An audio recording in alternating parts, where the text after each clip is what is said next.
Oh my god, bro. Oh, hell no, man. What the fuck, man? Could he beat them all? Could Thragg beat them all? I know this might be a stretch, but Thragg is beyond your typical top-tier superhero with superhuman stats. Thragg is not just your average Viltrumite. Grand Regent Thragg is a product of intense eugenics and specialized breeding, essentially engineered to be the pinnacle of Viltrumite strength. Born in the final years of the Argyle era, he was designed as the perfect Viltrumite and trained from birth to be the strongest. That is what makes him so overwhelmingly strong.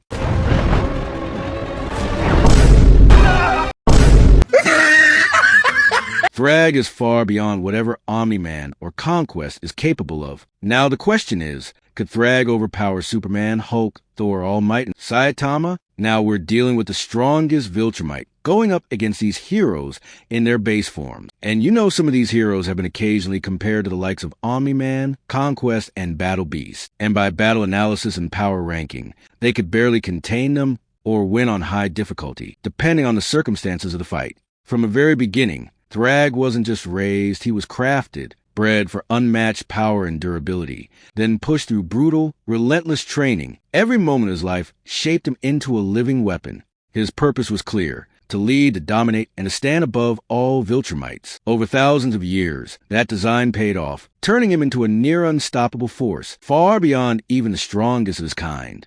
Now, All Might has a somewhat similar situation, but not really on Thragg's level. The thing is, there aren't that many physical opponents on his level aside from All for One. Obviously, in his prime, All Might's physical stats are really impressive, but compared to average Viltrumites, he doesn't stand a chance, especially against Viltrumites who manage to survive the Great Purge. Talk more of Thragg. Thragg would overwhelmingly decimate him in an instant. I'm not impressed.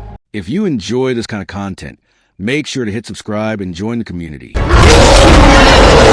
Here's the thing about the Hulk. Even though Hulk is known as the strongest there is, with no limit to how strong he could potentially get, his strength and durability fluctuate based on his emotional state. Hulk has a base strength level the moment he transforms. At this level, he's quite a formidable opponent to the likes of Thor and Thanos, but he can still be overpowered and knocked out instantly if the fight doesn't drag on. And this is where Thragg excels. His sheer speed and strength would be too overwhelming for the Hulk to handle, leading to his defeat.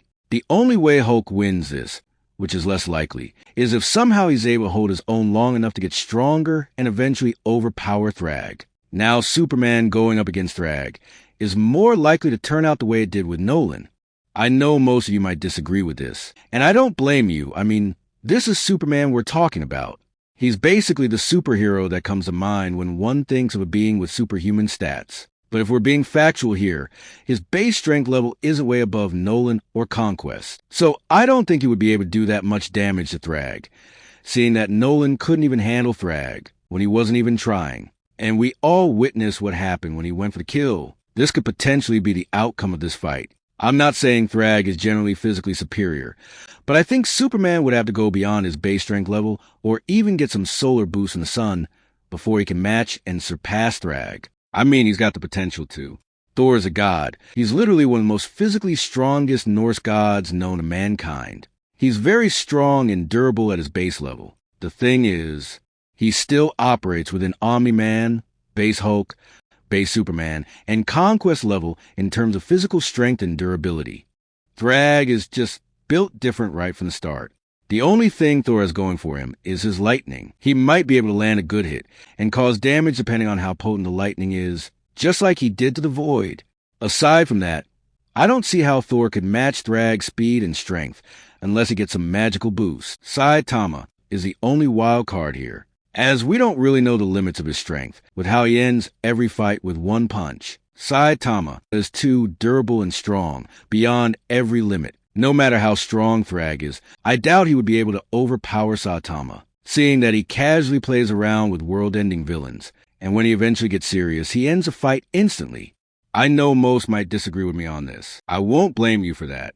After all, these are iconic characters known to be the heavy hitters in their respective universes. But with what we've seen so far, these characters at their base level are not doing any significant damage to Thragg. We've not really seen the limits to Saitama's strength, as he's never been overwhelmed by any opponent. At the end of the day, Thragg dominates most of these matchups in raw physical combat. Speed, strength, experience, and durability all favor him heavily. But characters like Superman and Hulk have scaling potential. Saitama remains the biggest unknown. So while Thragg might clear most of them in base forms, this debate is far from settled. What do you think? Could Thragg really take them all? Or is there someone here who completely shuts him down? Drop your thoughts in the comments. Let's debate. And if you enjoyed this breakdown, don't forget to like, subscribe, and I'll see you in the next one. I choose death!